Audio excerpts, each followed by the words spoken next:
The time is 6:30 p.m. and we will call the regular Charles City Board of Education meeting to order and have roll call, please. Dyke. Here. Walker. Here. Frisbee. Present. Maycumber absent. Wintering. Here. Thank you. Agenda item 1 is to call to order. Agenda item 2 is the approval of the agenda. Are there any changes, Mrs. O'Brien? We are going to table the Science Teachers Conference presentation till the next board meeting, I guess, Or pending better weather? pending better weather. Okay. Is there a motion? I'll make a motion to approve the agenda as amended. Second. It's been moved and seconded to approve the agenda as amended. Any discussion? Roll call vote, please. Frisbee. Yes. Wintering. Yes. Walker. Yes. Dyke. Yes. Motion carried 4-0. Agenda item 3 is to welcome the visitors and have public comment. As we begin our agenda tonight, I'll explain our process for public comment. The board will hear comments from the public in conjunction with each agenda item using a structured process. As board president, I will ask for comments when we reach that item on the agenda. You will be asked to approach the microphone, state your name, and limit your comments to 2 minutes. At this time, I invite any member of the audience to step up to the microphone with comments about items of interest or concern that do not appear on tonight's agenda. Please begin by stating your name and contact information. It would be appreciated if you would limit your comments to 2 minutes so that we can keep the meeting moving in a timely fashion and allow others an opportunity to speak, as well as allowing the board to complete the full board agenda in a timely manner. Comments from the public are limited to matters within the board's authority. Please understand that we as a board cannot discuss items not already on the agenda. Iowa's Sunshine Law prohibits us from having a discussion without the proper notice to all of the school district community that the issue would be discussed at tonight's board meeting. Also, please remember, you are making comments in a public meeting. Should you make comments that the subject of the comments considers to be inflammatory or libelous, you as an individual may be subject to legal action brought by the subject of your comments. Thank you for your support of our school district. Are there any comments by the public this evening? Please state your name. Larry Wolf, Assistant High School Principal. Just to the board, I want to give a shout out to Mr. Forsyth and Mrs. Ritter for their organization for the wrestling on Saturday at districts here in Charles City. We hosted, I would say, close to 1,000 people in our gymnasium, but they really did a nice job of organizing the community, the parents, and the people, and that's not an easy task to do. The Booster Club, and especially Julie Ritter and Todd Forsyth, just phenomenal job. Thank you. Yep. Very good, thank you.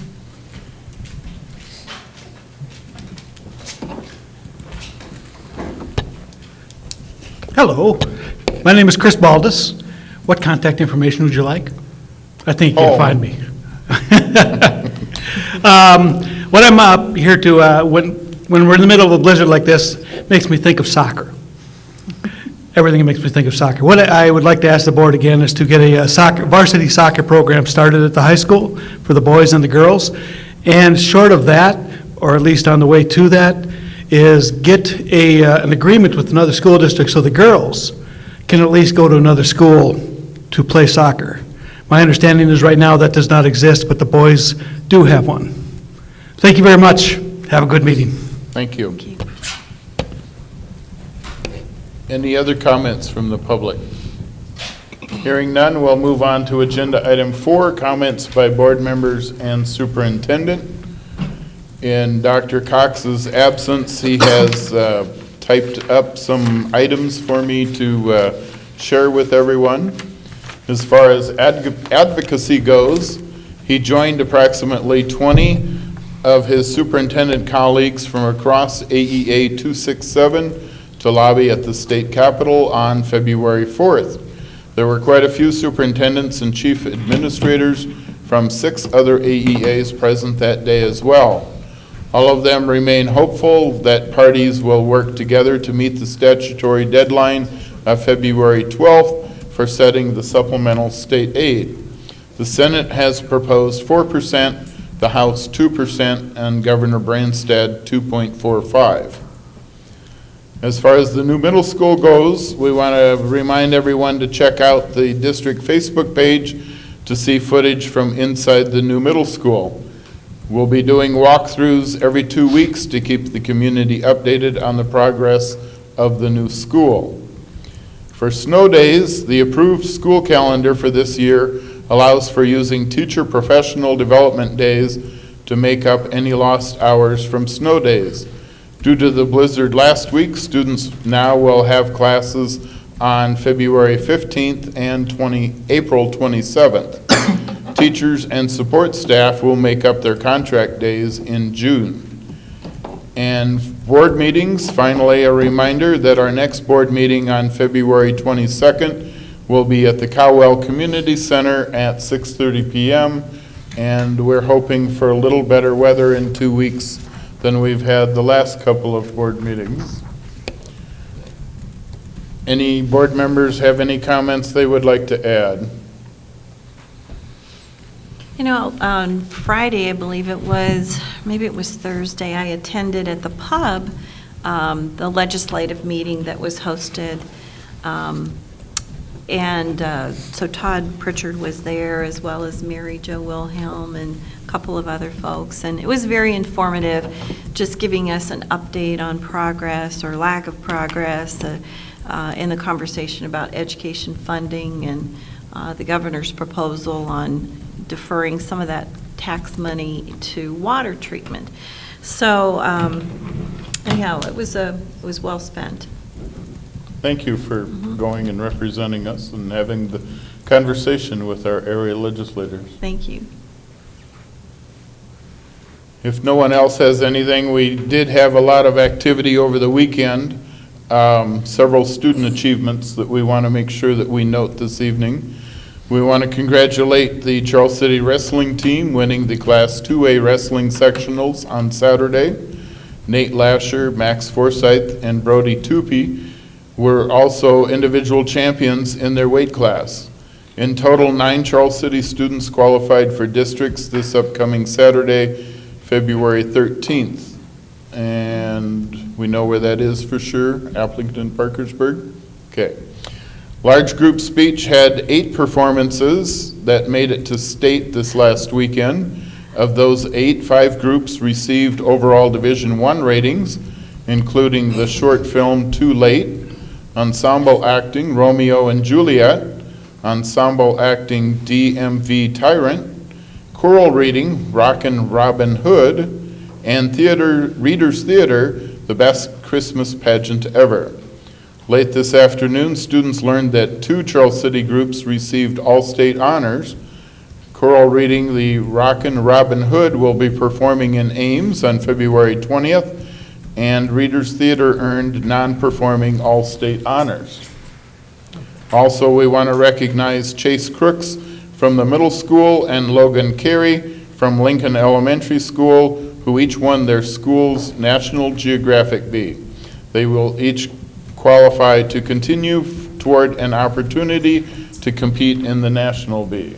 So a shout out to all of the Comets and their achievements in the last weekend, and best wishes for the future as you proceed in your endeavors. If there's no other comments, we will move on to agenda item 5, which is the public hearing for the instructional support levy. And we'll start off by verifying that we did publish this as required by law. Yes. Have we received any written statements from anyone? No written statements. Are there any public statements or comments to be made at the public hearing? Hearing none, we will close the public hearing and move on to agenda item 6, the resolution to call the election of continued participation in the instructional support levy and the physical plant and equipment levy. And I think I'll turn this over to Mrs. O'Brien for comment. What we are proposing is a continuation of what we already have. This wouldn't be a tax increase since it's a continuation. But what we would be asking for on April 5th, which is the election date, is to continue the instructional support levy at 7% for 5 years. The 5 additional years would expire June 30 of 2022. And the physical plant and equipment levy would continue, it's the voter-approved levy, $1.34, 10 years, and would expire June 30 of 2030. Thank you. Any comments from board members?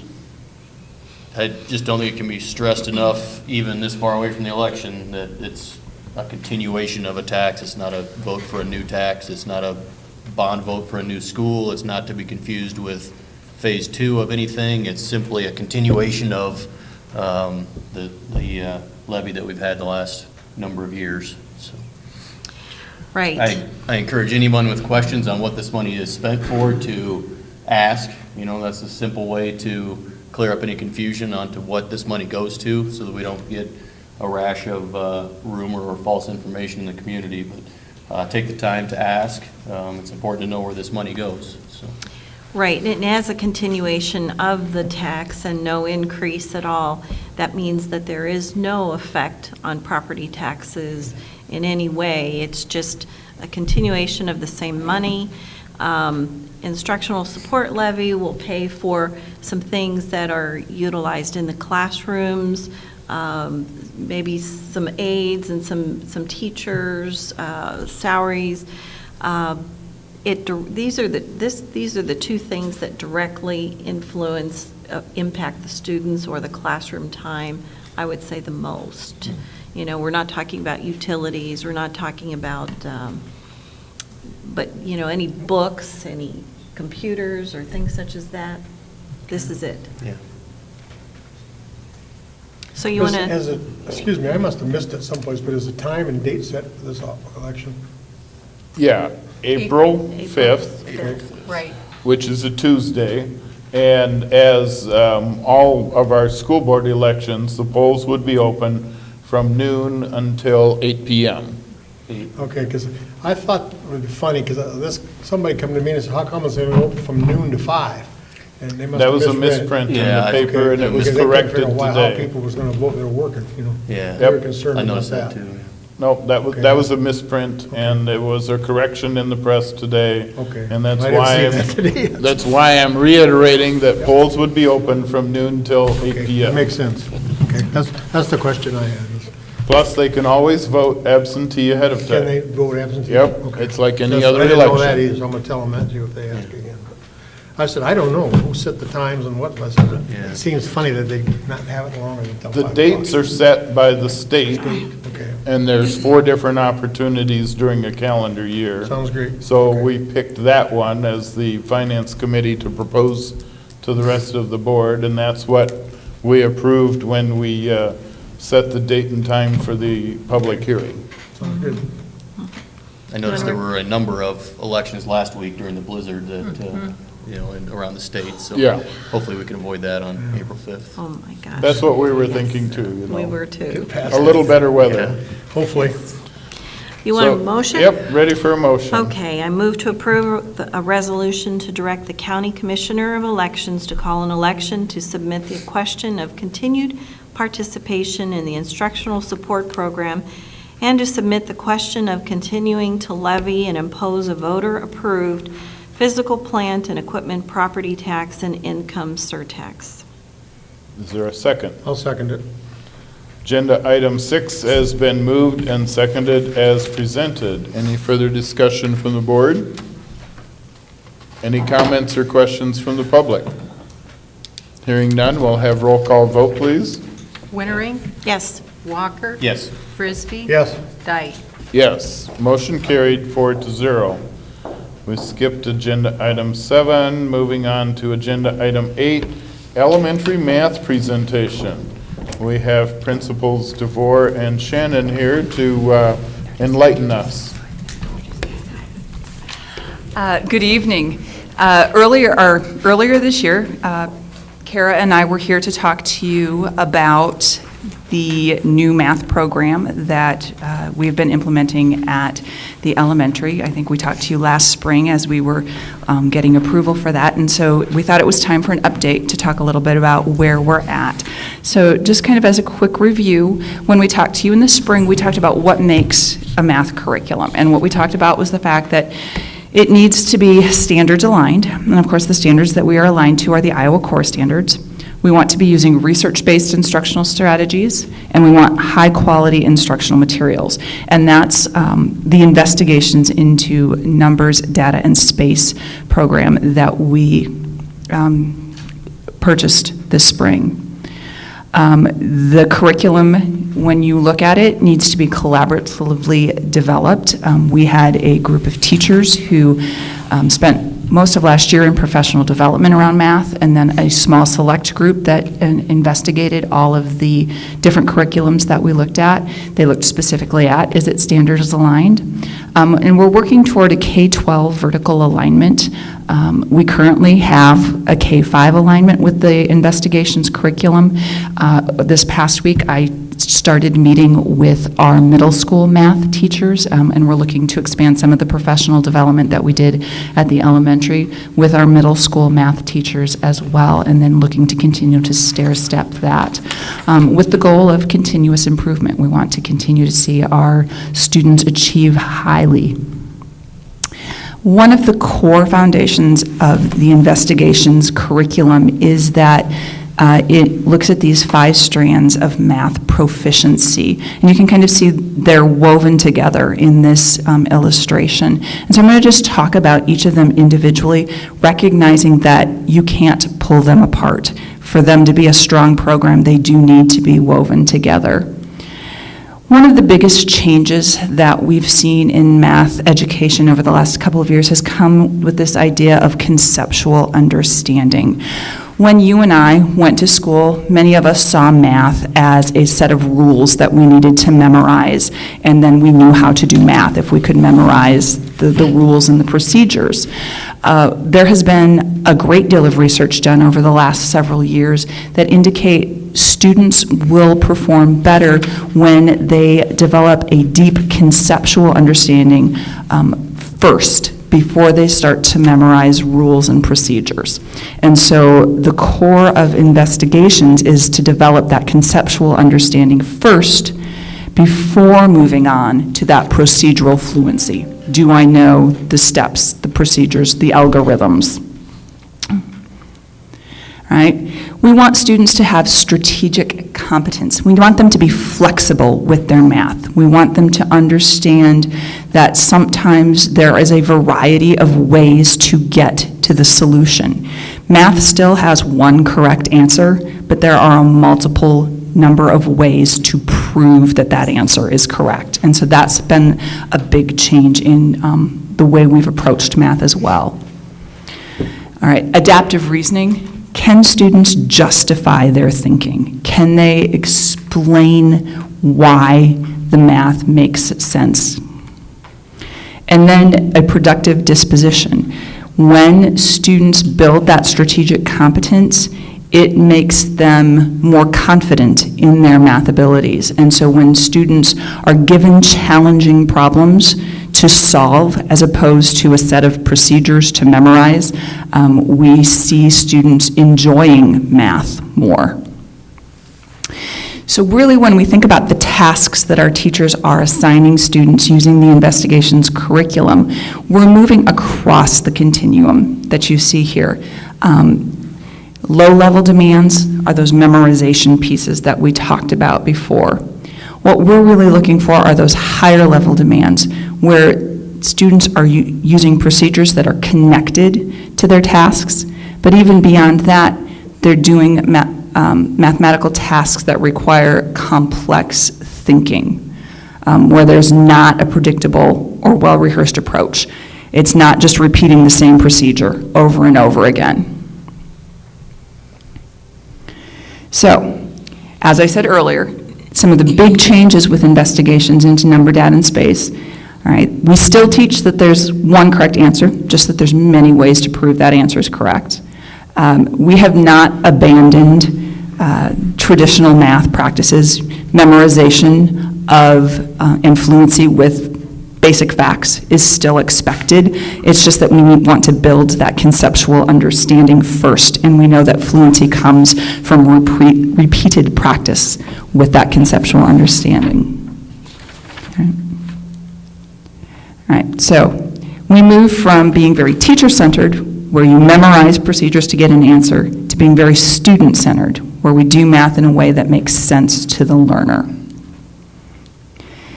Here are some pictures of some of our Charles City students, and you can see that they are actively engaged in a lot of different learning opportunities. One of the things, if you were to walk into our classroom, that you would see as a major difference is we rarely have worksheets of problem after problem after problem. You know, when I had math homework, I might have 50 problems of the same type. Homework now is maybe 3 or 4 problems that go more in-depth to the problem. All right, we're asking students to make connections between different mathematical ideas and represent their thinking with many different models. You'll see in some of the pictures we have kids using the manipulatives like you have in front of you. Some of them are using number lines. Some of them are using pictures that they're drawing on paper. And these are first graders. They are working toward that fluency with their addition facts between up to 20. And so through this repeated procedure, we're developing that fluency.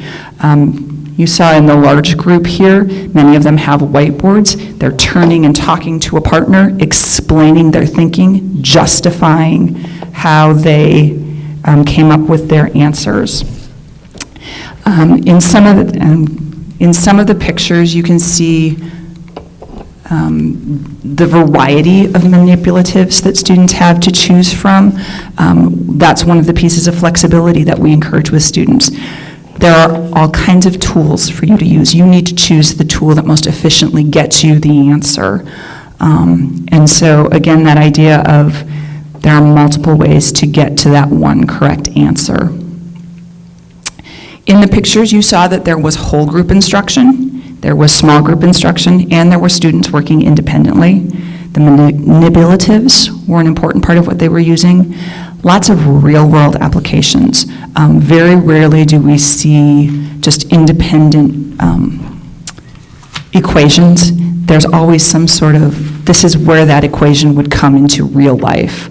Lots of problem solving and lots of practice opportunities. I think this quote really sums up why we needed the change. It talks about the fact that mathematics students need to learn today is not the same mathematics that their parents and grandparents needed to learn. When today's students become adults, they will face new demands for mathematical proficiency that school mathematics should attempt to anticipate. Right? Again, building that flexibility in our students' thinking. So Kara's going to lead you through an opportunity to practice math. Okay, if you look at the problem set number 1 on your page, and I know some of you were already peeking earlier, that's okay. So problem set 1, your directions are to use the counters or draw a picture to show your work, and then solve the problems. So I'm going to give you a chance to do that right now.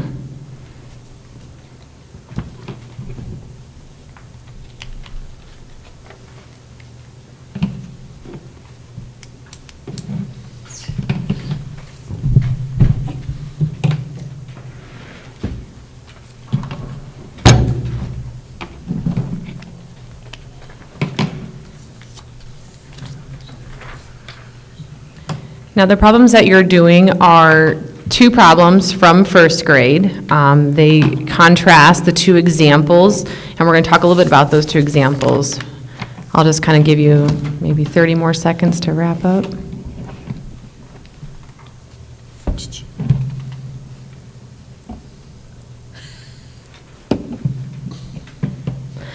Okay, if you move on to problem set 2. Problem set 2 is more of a design for a teaching through problem-solving experience.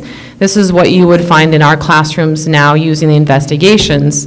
It's more of you would explore and you find the different combinations. They're not just put there for you. So now you can look that, now you have to figure out, the parking lot has blue and red cars. There are 6 cars parked there. How many blue and how many red cars might be in the parking lot? So use the counters to find as many ways or combinations as possible.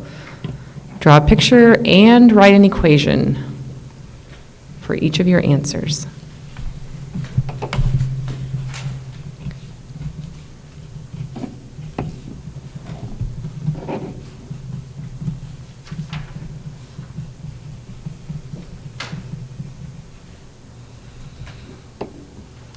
I'm tempted to come around and circulate, but this is awkward. Typically, teachers would be That would around be watching. awkward, but thanks. I wanted to go up and look at it, but I'll stay here.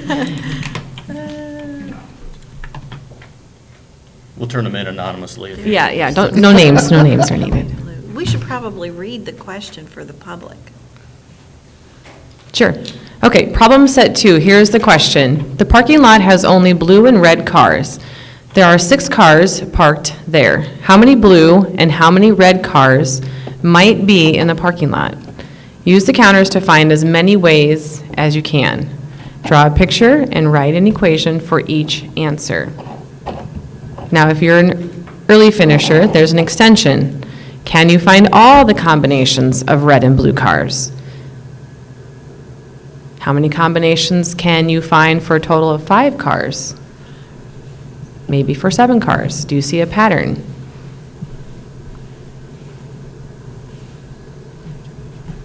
Sure, go ahead.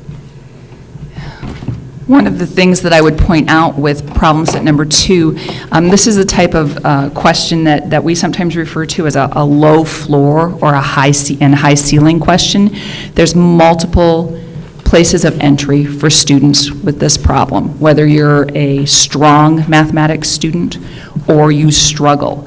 If you're not a strong mathematics student, hopefully you're going to be able to come up with 1 or 2 combinations. If you are a really strong mathematics student, we can extend your thinking with those questions that Kara just posed. Can you take this and find the pattern if you were to move it to 5 cars, to 7 cars? What's going on? It really gets at one of those key education buzzwords you'll sometimes hear, differentiation. This is a great way to meet the needs of all the different students in one classroom.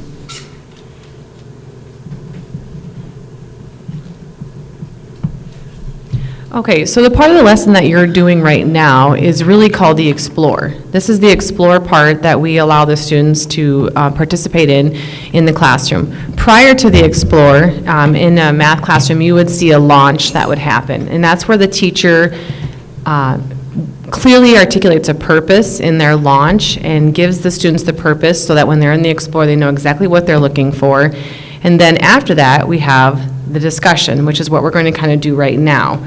Now, usually during the discussion, everybody comes back to the rug. You bring your work with you or your manipulatives, all of that with you so that you can discuss your learning. And also during that time, what I wanted to kind of go up and look at your work is because that's the teacher's role. They're not necessarily telling the student what they should be doing, but they're watching to see what they bring, what learning they bring to the table, because then they're going to use that learning in the discussion to help promote other students' learning. So if I noticed something that Lorraine was doing that I thought would be good for everybody, I would at some point in my discussion ask her to share that and facilitate that with everybody. But since I didn't do that, I'm going to give you a chance though. So just kind of talk a little bit about your solutions and your strategies. What did you do to figure out this problem? I use these things to make groups, like, I think that's what you're looking for here, is how you take physical groups of things and combine them to make one to find the solution, and that's more easily to some, or maybe me, with using physical objects at times. And did you make more than one combination, or did you just find the one for this 6? No, I made several combinations. Okay, what did you do to do that? How did you figure out all your different combinations?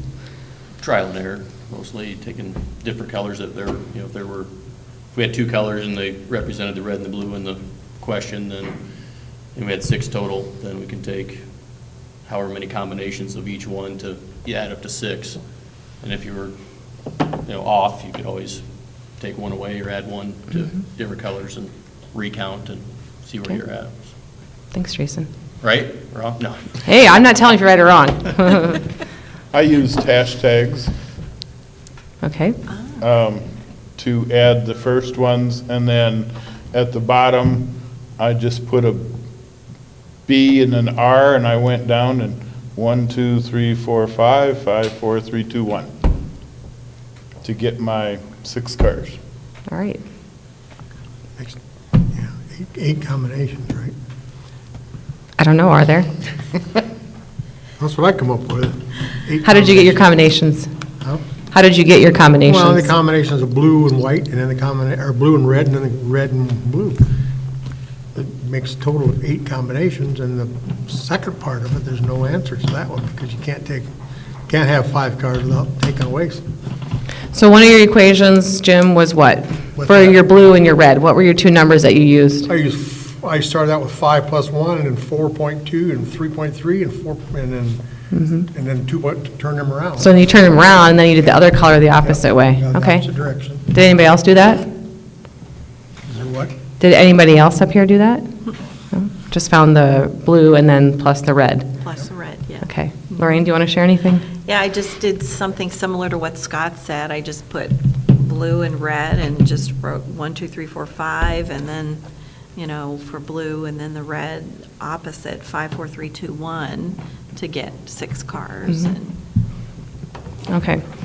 Okay, so at that point, then, that would be kind of, the teacher then would have some kind of wrap-up to that lesson. And then the next day, there's typically kind of a continuation of this big mathematics of finding combinations. And like Marcia said earlier, on the next problem, if you found that some of you maybe found that really simple, we could increase the number you were making combinations. Maybe, Lorraine, your number is now 12. And so you're looking at moving beyond the 10, which is a lot more difficult than the single digits. So you can do that. It has multiple points of entry, which is really nice. It allows us to differentiate those tasks. So thinking about that, both address the critical areas of the Iowa core. Both those problems do. Both involve manipulatives. You could have used manipulatives. Both have connection to mathematical ideas of addition. I want your feedback, though. What task do you think your child or would have been or is more motivated to do, and why? Oh, I love these, especially grade appropriate, And I think that kids, well, we have all learned, that kids are so visual, and this gives them the visual aid, rather than, some of us have just jumped to the paper because, well, we don't have enough of these. We're short on time. But this is just great for kids to be able to utilize, and it's fun.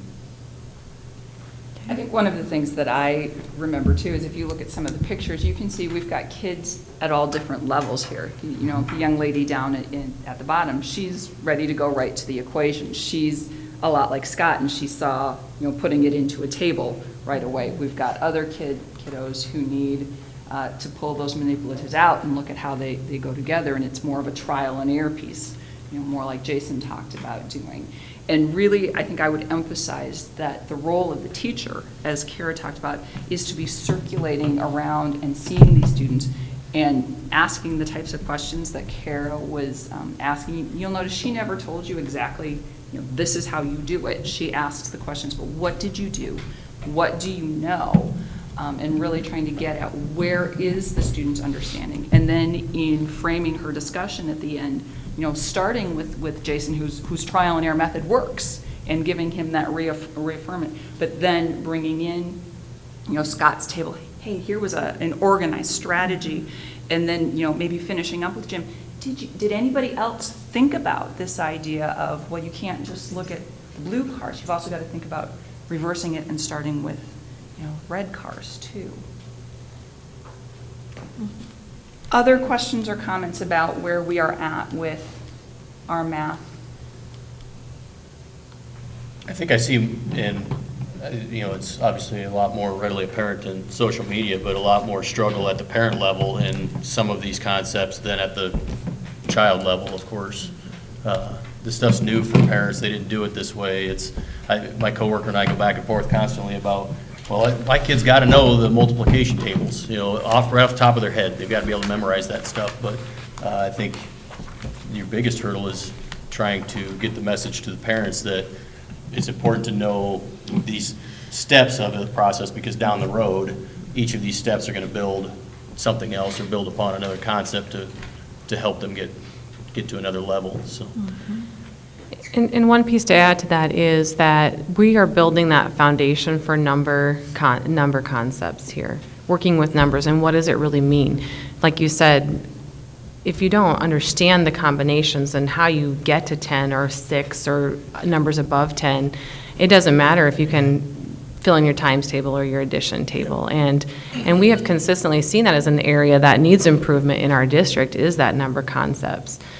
You see it in place value work, which 3rd and 4th grade teachers automatically are like, oh my goodness, they don't have that place value. Well, they don't have that number sense. And so we're working really, really hard at that K3 level and beyond, but really hard to really develop that number sense. Well, between the student and the teacher and the student and the parent, it's kind of showed up here tonight. There's more than one combination to get the right answer. Absolutely. Neither one of them's wrong, neither one of them's right, but there's several combinations to get the same answer. Yep. And I think that's what we want to reinforce with kids. There are multiple ways to prove and justify the answer that you get. You just need to be able to explain the mathematics behind it. So we're back to show your work type concept. Show your work, explain your work, communicate your work. Okay. Justify. Yep. Thank you. Thank you. Thank you very Thank much. So would you like our homework, or is this ours You want to your take? blocks back? They'll pick up the blocks later. Thank you. Very enlightening. We didn't get to answer the bonus question, though. That's okay, we're moving on, Lorraine. Agenda item 9, the Iowa Association of School Board Advocacy Contact. They would like every school board across the state to make advocacy a priority, and they would like an individual board member to serve as our advocacy liaison. Person would be responsible providing an update to the board on issues happening at the Capitol and thinking of ways to do more. Do we have a volunteer who would like to take over that advocacy liaison position and communicate with the ISB and us? I'm not trying to volunteer anybody, but Robin works with that at the convention, if maybe she would be one that would continue on with that. See, and I was thinking of Jason because he did such a great job last year in sending letters and emails and various correspondence to like 20-some legislators and communicating them very well. And when we were at the Capitol, I thought he did a superb job in having the conversation with the legislators. I would agree with that, too. So since I can't make a motion, is there a motion? Motion to appoint Jason. Well, how do you feel about that, That's- Jason? Would you? Are you That's, interested? that's fine. I don't think it's going to be a lot of work, and it's obviously just a month or two out of the year, so, And if they move quickly, yeah. it might be a very short period of time. If they move like last year, you'll still be working on this until the first part of May. Yeah. No, that's fine. Or July. If they need a point of contact, that's fine. All right. I still stick with my motion to appoint Jason. Okay, I'll second that. It's been moved and seconded to appoint Jason as our IASB advocacy liaison. Any further conversation or discussion? Hearing none, we'll have roll call vote, please. Walker, Yes. Frisbee, Yes. Wintering, Yes. Dyke. Yes, motion carried 4-0. Agenda item 10 is advocating at the legislature. Last year on February 17th, we went to Des Moines and spent the morning with the legislators and talked to them about supplemental state aid. Administration is recommending setting a work session for Thursday, February 18th as our lobbying date this year and heading down to Des Moines. I understand there may be a few hiccups with that as far as everyone attending, but it does seem to work out in Dr. Cox's schedule. And if the legislators move quickly, and we wait another week or two, we would miss our opportunity to go. Yeah, maybe so. I won't be able to attend that day. I will be out of town, out of state. And so I would love to go. I enjoyed doing that last year and found a lot of benefit and being able to meet a lot of those folks. But, you know, if that is the best date for everyone to go, are you able to go, Jason? Yes. And I think Robin can go, but she has We'll a be back in class. Yeah. I'm kind of disappointed, that's only given us like a 2-hour window to talk Yeah. to people, though, on that date. Yeah, well, how As long far were we there as- last year? Like, Because, Where are you coming up with the 2-hour window? well, I think in our, In the Friday focus? yeah, he was saying that from 9 to 11, we would lobby. I don't know, how long did we go last year? It seemed were like done we were by there noon. longer. were we done by noon? Didn't we have lunch down there? I think, well, They Yeah, we did. started session at 8:30, if memory serves. We were in the House chambers for the first half an hour or so, and then we lobbied, and if memory serves, yeah, we were done by noon. Wasn't it about noon when the governor went to lunch and you chased him down the hall as we were leaving the Capitol building to give him our yeah, I don't know if it paperwork? was noon or 1, but yeah, we did go then and have lunch. So Is there a Maybe block of possible. dates that you're gone? Is there- I return the 21st. I'll be here in time for our board meeting. So I was thinking if we In- tentatively set it at the 18th, and then if Dan can come up with Mm-hmm. an alternate date or something, then I'd be open, that works. But I think with 5 or 6 or 7 of us, it's going to be Probably reasonably be difficult enough. to find. Are you going, Jim? We I don't think- know yet. Don't know yet. Okay. My problem with the schedule in this month is when this date came up for a suggestion 2 weeks ago in an email, I had already blocked off most of that day on my schedule. With the way the weather has been Oh, yeah. last week and this week, my schedule is filling up quickly, so we would need to decide so that things can move forward. You know, I recall, I guess it was on the Friday Focus, that Dr. Cox had elaborated on this advocating at the legislature, as well as the meeting that I attended, the legislative meeting at the pub, where, you know, Representative Pritchard had talked a little bit about this. You know, the superintendents have already been down in Des Moines, and I do think that we should invite some of the nearby school boards to join us. I mean, if they can't come en masse like we have done, if even just a couple of them would want to come along, you know, maybe some of these partner schools that we are collaborating with, like Osage, Red Rockford, Marble Rock, New Hampton, maybe bring them along. I think Clear Lake, maybe even reaching as far as Mason City and Clear Lake wouldn't be a bad idea, too. One of the things that Todd Pritchard had talked about is that, yes, you know, the way some of these legislative folks are looking at this, when you come to these meetings or come to the Capitol and talk to them, yes, the superintendent wants more money because, they want more money for their school. Yes, the teachers want more money for the schools. It directly impacts their salary. Yes, the school board wants more money because we need to operate our schools. He drilled it down to the parents, getting parents involved. But I've been thinking about this, and I'm wondering if we shouldn't, and I've sent Dr. Cox an email on this earlier today, so I don't have a reply from him, but I'm wondering if we shouldn't elaborate on this a little bit further and invite some community members, some business leaders to come, maybe the Chamber of Commerce director, some business leaders, because our schools are a cornerstone in our community.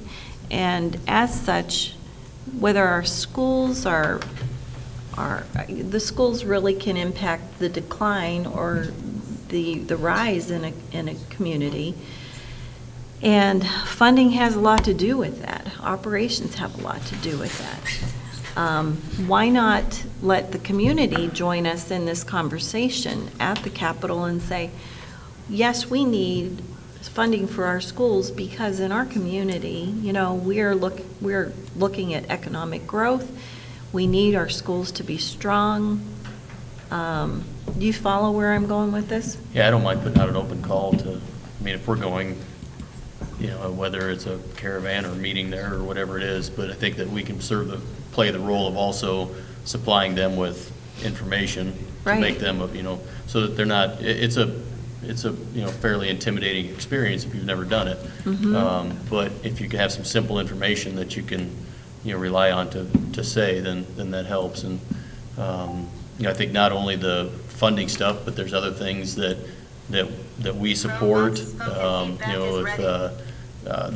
the sales tax extension, some different things like that we don't necessarily go down there with our hand out for money, but I think it's an opportunity to also say that, hey, we as a district, this is what we've done in the past, this is how we utilize this is why we support it going forward, and I hope that makes it another stronger case. Well, and we had our talking points that we could speak from, and that really helped us.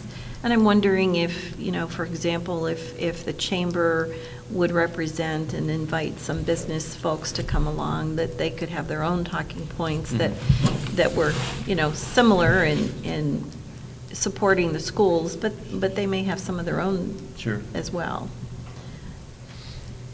Check your email. You did get a response, because he sent me Oh, a did copy I? of the response as well. Ah, Yes, because I saw your email to him from earlier in the day. I have not Well, seen why don't we tentatively set it for the 18th and Yeah. move on tonight? Yeah. And then if, like I said, if something can, And what time were we originally thinking of I think leaving Leaving. at 6:30. 6:30 is 6:30 and going down? what he said. Because they start the session at 8:30 in the morning. And we won't be going into the chamber this year like we did last year necessarily, unless we're invited by our representatives, either the House or the Senate.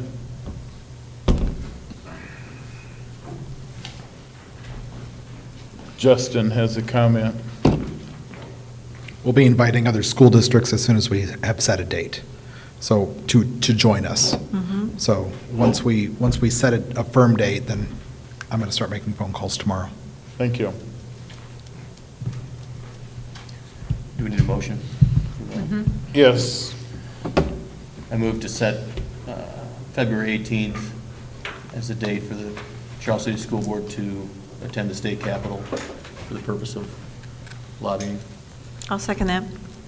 It's been moved and seconded to set February 18th as our lobbying date. Any further discussion? We are planning on inviting other schools to go with us, as Lorraine mentioned, our partner schools from the STEM Best program and potentially Mason City and Clear Lake, especially with the Speaker of the House being from that area.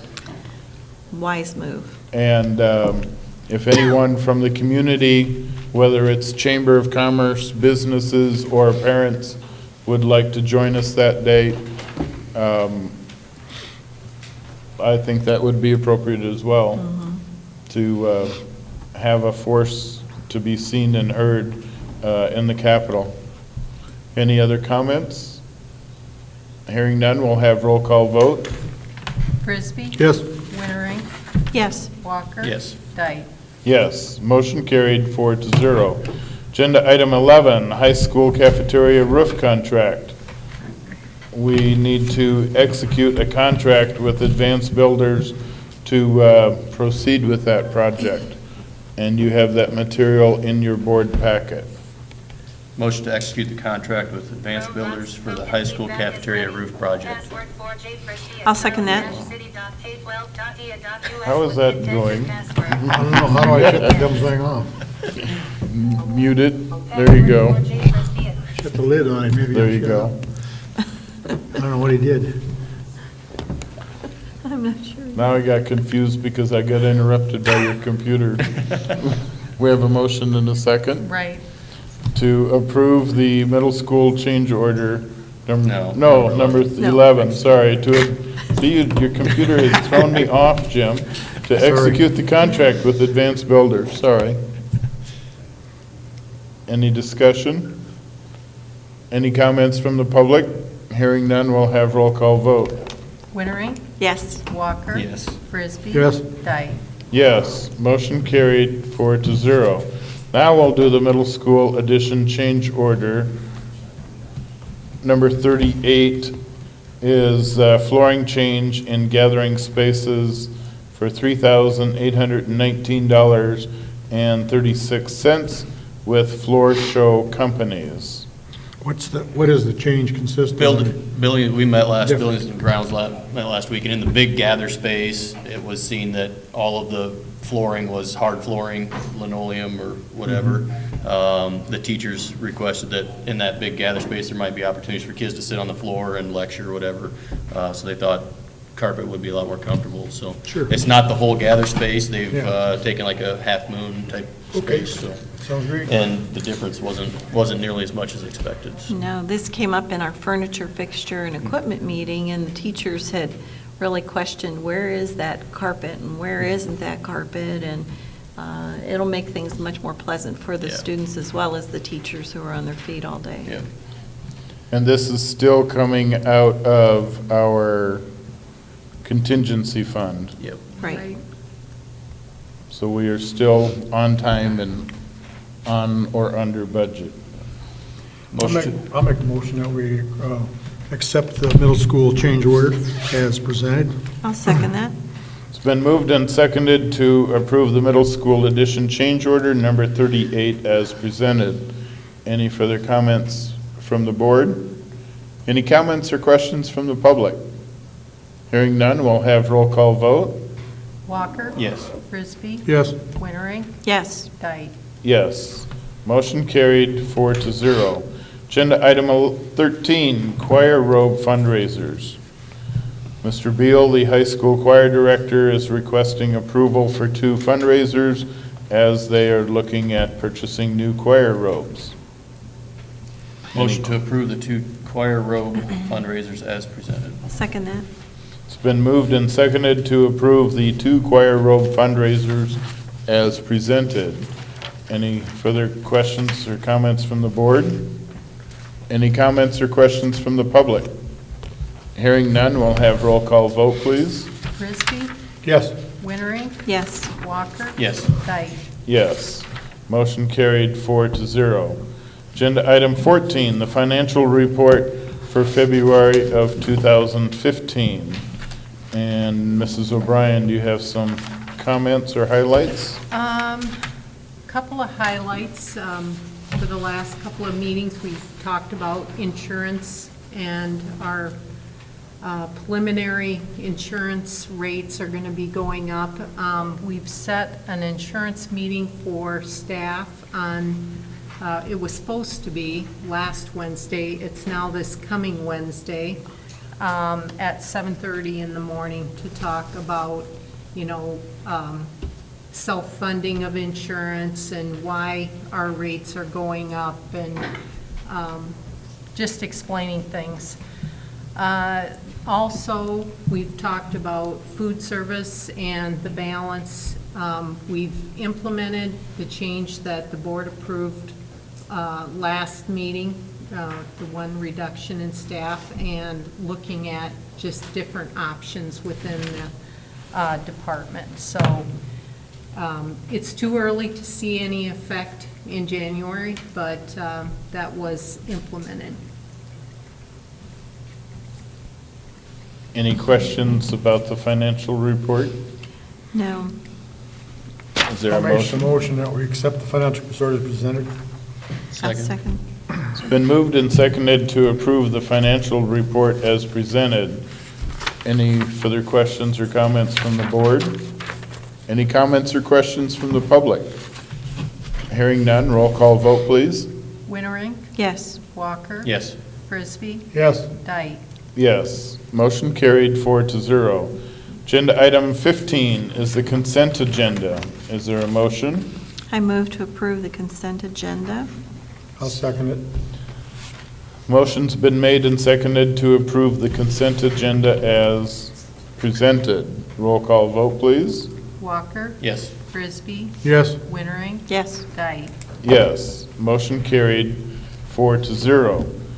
Agenda item 16 is correspondence, and we have the enrollment summary attached at the end of our packet. Any comments or questions about the enrollment summary? We'll move on to agenda item 17 then, important upcoming dates. Primarily would be that our next meeting in 2 weeks, on Monday, February 22nd, will be held at the Cowell Community Center, and we will start at 6:30 PM, and we're all hoping the weather is a little better than it has been for the last couple of meetings that we've had. Should probably add in there February 18th too for. And February 18th, we'll be going down to Des Moines, making sure that we invite area schools and anyone from the community. Would be more than pleased from us if you would care to join us. Having no other business to come before the board, we will adjourn at 7:28.